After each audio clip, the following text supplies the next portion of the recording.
Hello बच्चों, welcome back to my olympiad class series. और आज का जीके ओलंपियाड का टॉपिक है इन्वायरमेंट एंड इस कंजर्वेशन।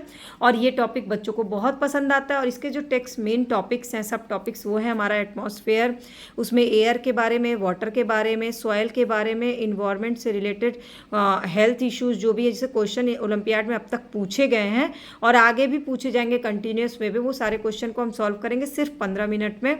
और साथ ही साथ मैं हर क्वेश्चन के पीछे की स्टोरी बताऊंगी ताकि आपको अच्छे से याद हो जाए।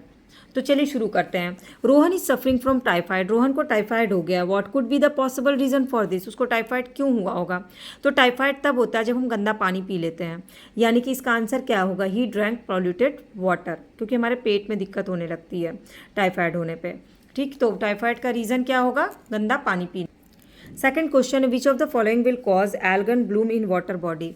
वाटर बॉडी में एल्गन ब्लूम होने का कारण क्या होता है? जब गंदगी बहुत ज़्यादा हो जाती है ना, तो ऐसा हो जाता है। यानी कि जब हम सीवेज डिस्पोज करेंगे वाटर बॉडी में या डिस्पोज करेंगे इंडस्ट्रियल वेस्ट को वाटर बॉडी में, तो एल्गन ब्लूम हो जाता है। यानी इसका आंसर क्या है? ए और सी। अब थर्ड क्वेश्चन है ओजोन के बारे में। ओजोन एक लेयर है जो हमें पृथ्वी पर सूर्य की जो तेज किरण आती है ना, उससे बचाती है। उस लेयर में एक छेद हो रहा है जिसको बोलते हैं ओजोन होल। क्वेश्चन उसी से है, the ozone hole is form over which of the following region of the earth? Earth के किस रीजन में, किस जगह पर वो छेद हो रहा है ओजोन लेयर में? तो इसका आंसर क्या है?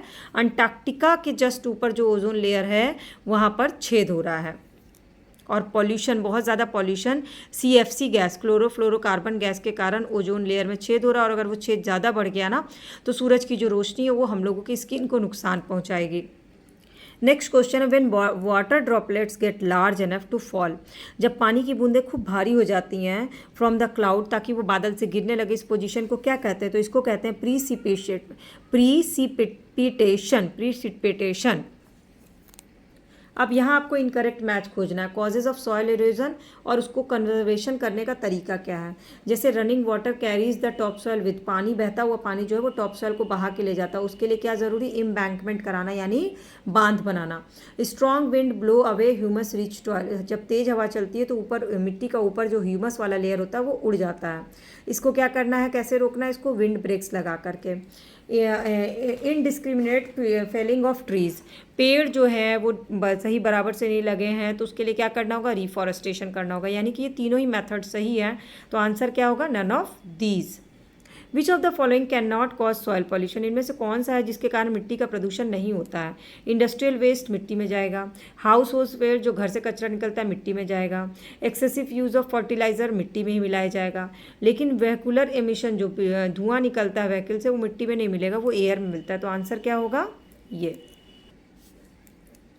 Select the odd one out on the basis of types of wastage. इनमें से जो वेस्ट मटेरियल्स हैं, इसमें सबसे अलग कौन सा है? यहाँ पे आपका आंसर जो है मैंने आपको कंफ्यूज करने के लिए किया है। एक्चुअली में इसका आंसर है मेटल कॉइन। क्यों? क्योंकि पेपर बैग मिट्टी में घुल जाएगा, वुडन टेबल कुछ दिन में गल सकता है, कॉटन स्कर्ट गल सकता है, लेकिन मेटल का कॉइन नहीं गलेगा। वेस्टेज का टाइप जो है ना, ये क्या है? ख़त्म होने वाला नहीं है कभी भी। In a village a considerable increase in water pollution of nearby lake. एक गांव में वाटर पोल्यूशन बहुत तेज़ी से हो रहा है, ठीक है, और नोटिस किया गया जैसे फार्मिंग एक्टिविटी, बगल में एक फार्मिंग एक्टिविटी हो रही है। What could be the reason for this? Use of chemicals to destroy weeds and pest, जो जीव जंतु होते हैं उनको ख़त्म करने के लिए केमिकल्स का यूज़ किया जा रहा है। Use of organic manure, organic खाद का इस्तेमाल किया जा रहा है। Excessive use of nitrogen fertiliser, nitrogen fertiliser का यूज़ किया जाता है। तो ये नाइट्रोजन और केमिकल, ये दोनों जो है ना, ये क्या करते हैं? मिट्टी को पॉल्यूशन करते हैं, वाटर पॉल्यूशन करते हैं। तो आंसर क्या होगा? ए और सी होगा। अब अगला question, which of the following disease cause by air pollution? गंदे हवा में रहने से हमें कौन सी बीमारी हो सकती है? तो डायरिया नहीं हो सकता, ये पानी से होता है। जॉन्डिस नहीं हो सकता। मलेरिया मच्छर काटने से होता है। अस्थमा सांस की बीमारी होती है। तो किससे होगा? एयर पॉल्यूशन से होगा। नेक्स्ट क्वेश्चन देखते हैं। ओजोन लेयर से ही क्वेश्चन आ गया। देखिए मैंने अभी आपको बताया था, दिस लेयर ब्लॉक, ये स्टेटमेंट आपको बताना ओजोन लेयर के बारे में कौन सा सही है। This layer blocks the harmful ultra violet radiation of the sun. सूरज की जो रेडिएशन आती है उसको रोकने का काम करता है ये ओजोन लेयर। बिल्कुल सही है। It is present in mesosphere, नहीं, ये गलत है, मेसोस्फेयर में ये नहीं होता है। क्लोरोफ्लोरोकार्बन जिसको हम बोलते हैं CFC गैस, ये रिस्पॉन्सिबल होती है ओजोन लेयर में छेद करने के लिए। बिल्कुल सही जवाब है। तो इसका आंसर क्या होगा? 1 और 3 जो है वो करेक्ट है। अब 1 और 3 कहाँ दिया हुआ है? यहाँ पर दिया हुआ है। नाउ नेक्स्ट क्वेश्चन बहुत ही आसान क्वेश्चन है कि अर्थ का atmosphere is made of various gases, which of the following best describe the composition of atmosphere. किस किस गैस का है? तो ऑक्सीजन सबसे पहले तो 78% है ही नहीं, इसलिए ये दोनों आंसर तो बिल्कुल गलत हो गए। 78% है नाइट्रोजन, यानी इन दोनों में से कोई सही है। ऑक्सीजन 21% है, ये भी दोनों सही है। अब यहाँ पे मिस्टेक क्या किया? कार्बन डाइऑक्साइड 1% कर दिया, जबकि कार्बन डाइऑक्साइड 0.3% है। इसीलिए आंसर क्या होगा? अदर गैस जो है वो 1% है, तो आंसर सी होगा इसका answer. Depletion of ozone layer present in upper atmosphere would result in, ozone layer जो अपर लेयर में एटमॉस्फेयर में है उससे क्या होगा? में डिप्लीशन उसका होगा तो उससे क्या हो सकता है? आप सोचिए कि अगर उसका डिप्लीशन हो जाएगा तो आपके उस पर क्या होगा? तो हमें अल्ट्रावायलेट किरण लगेगी और हमारी स्किन में बीमारियां होने लगी, यानी increase in skin cancer. Next question है, which of the following region is known as lungs of earth. पृथ्वी का लंग्स, फेफड़ा, किस क्षेत्र को कहा जाता है? तो लंग्स यानी जहाँ सांस लेने की खूब अच्छी वो हो, तो ये है अमेजन रेन फॉरेस्ट। ओके, अब आपको इसमें से इनकरेक्ट स्टेटमेंट निकालना है। Non biodegraded household wastage can decrease soil fertility. Non biodegraded मतलब जो बायोग्रेडेड नहीं है, ऐसा वेस्ट वो हमारे सॉइल की फर्टिलिटी को डिक्रीज करेगा। सही बात है। Planting of trees can help in preventing soil erosion. हाँ, पेड़ लगाएंगे तो सॉइल इरोजन बच जाएगा। Terrace farming help in preventing landslide. बिल्कुल, सीढ़ी नुमा खेती जो है वो लैंडस्लाइड होने से बचाती है क्योंकि मिट्टी को बांध लेती है। Cutting down of trees in large numbers is called afforestation. Afforestation का मतलब होता है कटिंग डाउन ट्रीज। ठीक, अब इसमें से इनकरेक्ट कौन सा? इनकरेक्ट है ये, इसको डिफॉरेस्टेशन बोलते हैं। ठीक है, तो यहाँ पे इनकरेक्ट कौन सा होगा? Cutting down trees large number पे करने से क्या होगा? डिफॉरेस्टेशन होगा, ना कि एफॉरेस्टेशन। अब ये जो फार्मिंग है इसको बोलते हैं सीढ़ी नुमा खेती, यानी टेरेस फार्मिंग। ये टेरेस फार्मिंग दिया गया, इससे क्या होता है? ये लैंडस्लाइड को प्रिवेंट करता है, ये रिड्यूस करता है सॉइल इरोजन बाय वाटर। जब बारिश होती है तो मिट्टी जो है वो बह के नहीं जाती। Reducing soil erosion bye deforestation, reduce करता है सॉइल इरोजन को डिफॉरेस्टेशन से।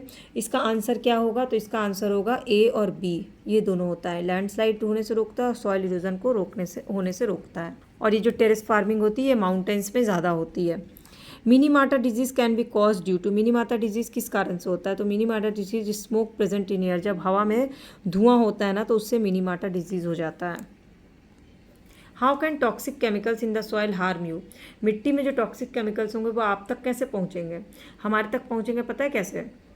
They get observe by the food crops grown in the soil. जो मिट्टी में अनाज लगाए जाएंगे वो अनाज जो है उन सारे टॉक्सिक केमिकल्स को अपने अंदर ले लेंगे।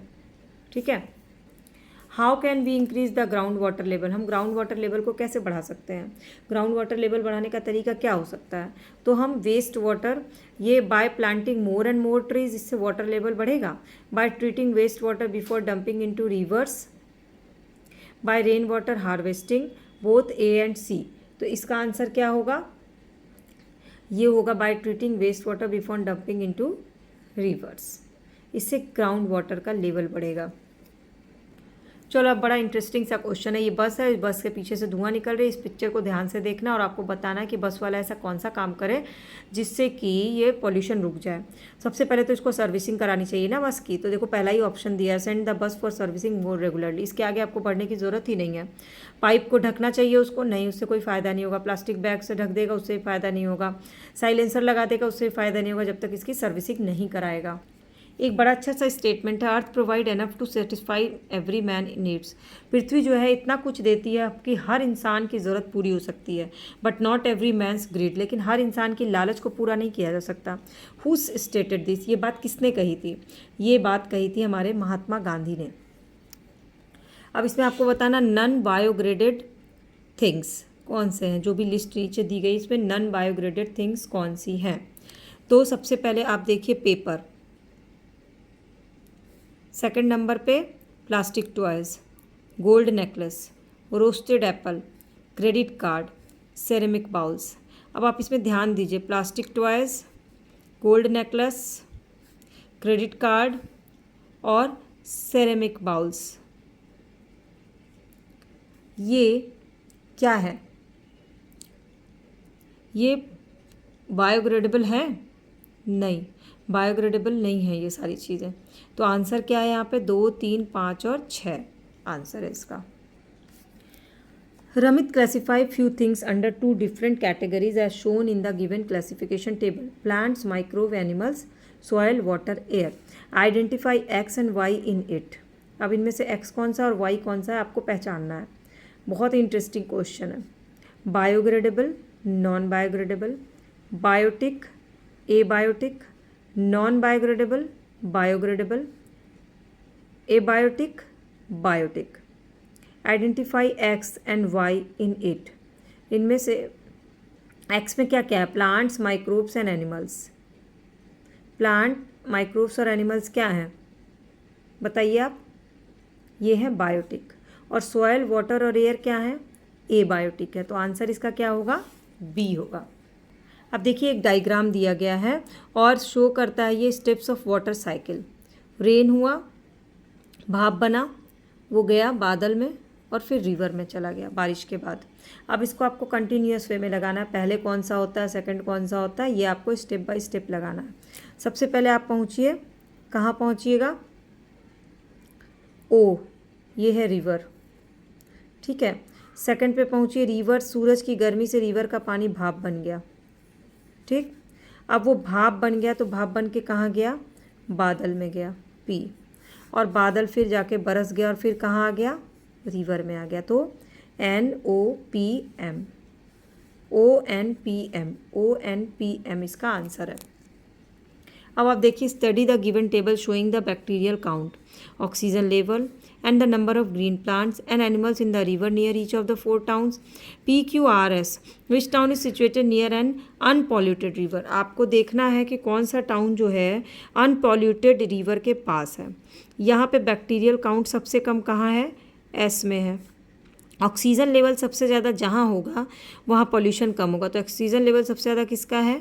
एस का है। नंबर ऑफ ग्रीन प्लांट सबसे ज़्यादा जहाँ होंगे वहाँ पॉल्यूशन नहीं होगा, तो सबसे ज़्यादा किसका है? एस का है।